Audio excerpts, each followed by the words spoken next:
Hola, mi nombre es Juliet Páez, estudiante de Contaduría Pública.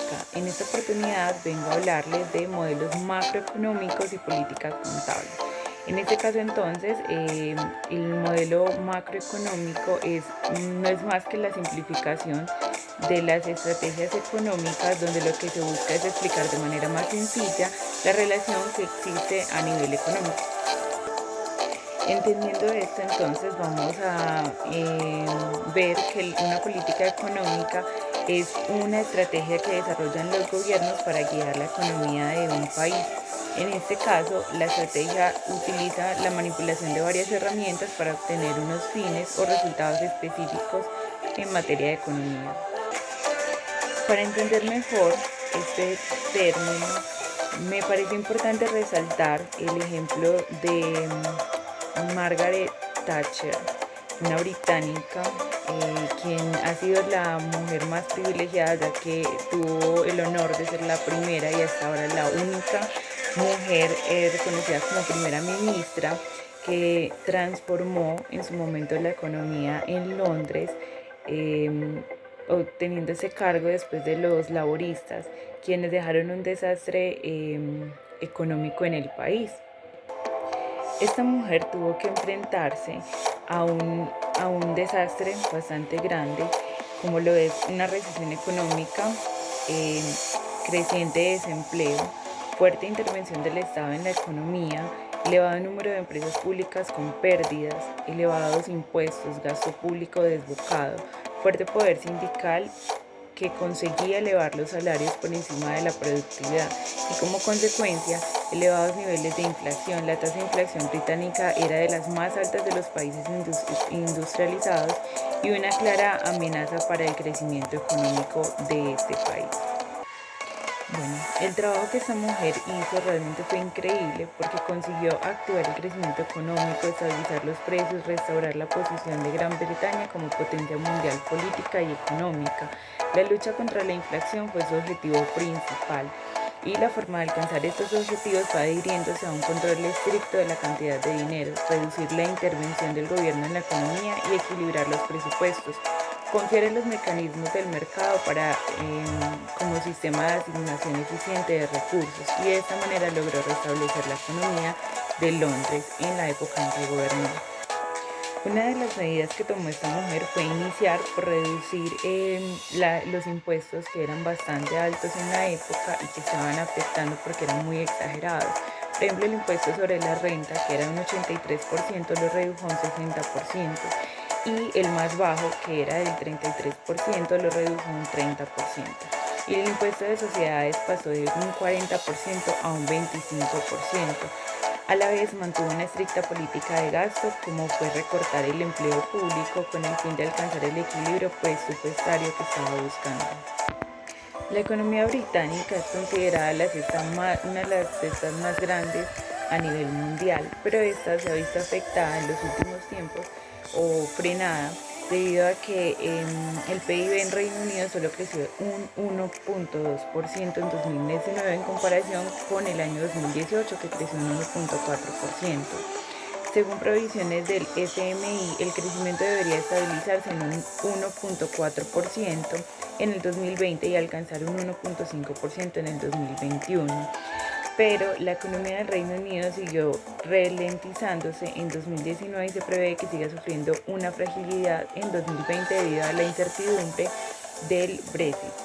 Desde 2018 la inversión de negocios ha decaído, el consumo se ha visto afectado por un bajo crecimiento de los ingresos reales y la deuda pública sigue siendo elevada por sobre un 85% del PIB. Sin embargo, gracias a una consolidación fiscal sostenida, el déficit público bajó un 2% del PIB por primera vez en 15 años y también disminuyó la inflación un 1.8%. Las autoridades de gobierno se enfocaron en las preparaciones del Brexit, que implican grandes cambios administrativos y legislativos.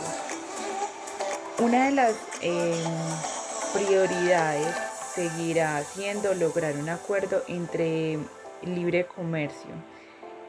y muchos analistas consideran que el plazo fijado, fines del 2020, no es realista, considerando pues los diferentes factores que pueden intervenir. Actualmente Londres está diseñando una estrategia integral que se encuentra en curso para impulsar la productividad a partir del estímulo en la inversión de capital humano y capital físico. El manifiesto del Partido Conservador ha puesto un gran énfasis en lograr el Brexit y no especifica muchos detalles acerca de la política económica, pero el gobierno se ha comprometido a aumentar el gasto de inversión a un 3% del PIB. También a subir el gasto presupuestario. El gobierno además ha indicado que no aumentará los impuestos sobre el ingreso. Esto sería como el IVA, el costo del seguro nacional, y se prevé que el presupuesto sea anunciado en febrero del 2020. De acuerdo. Anteriormente utilicé un término, el Brexit. Esto quiere decir, es un compuesto de dos palabras en inglés. Brexit, quiere decir Gran Bretaña y exit quiere decir salida. Esto compone o constituye la salida de Gran Bretaña del Reino Unido de la Unión Europea, donde es un conjunto de varias naciones, pero según el artículo 50 del Tratado de la Unión Europea, este regula el proceso de retirada de cualquier estado, es decir, que lo pueden hacer, pero para esto se debe conseguir una cantidad de votos o un acuerdo para poder lograr la salida de una nación dentro del Reino Unido. En este caso,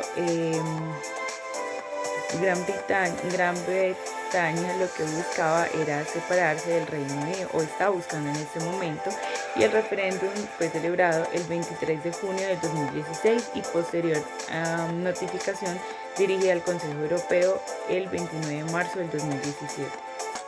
Perfecto. Entonces, hablando de variables macroeconómicas, tenemos que en Londres el consumo o la paridad del poder adquisitivo, es decir, la capacidad en unidad monetaria local en dólares que pueden adquirir en los últimos cuatro años no ha variado mucho. Desde el 2017 hasta el presente año 2020 hablamos de 0.70 unidad de moneda monetaria local por dólar para la adquisición o el consumo de bienes y servicios.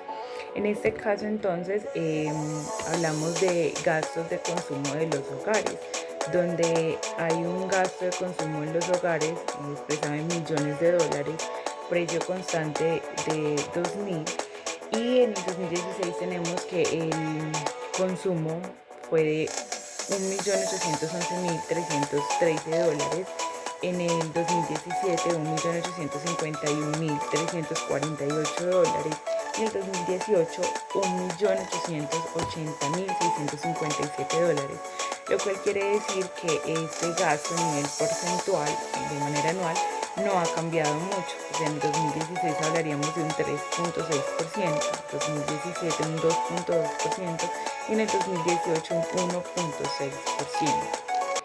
La pregunta entonces sería realmente en qué es lo que más se consume, y mirando a nivel hogares de Londres, en lo que más se consume es en vivienda, agua, electricidad, gas y otros combustibles, tomando un 26.7% de participación sobre el consumo total, y seguido de este está el transporte con un 13.3% y bienes y servicios varios con un 12.7%, entre otros como el ocio y cultura, restaurantes y hoteles, alimentos y bebidas no alcohólicas.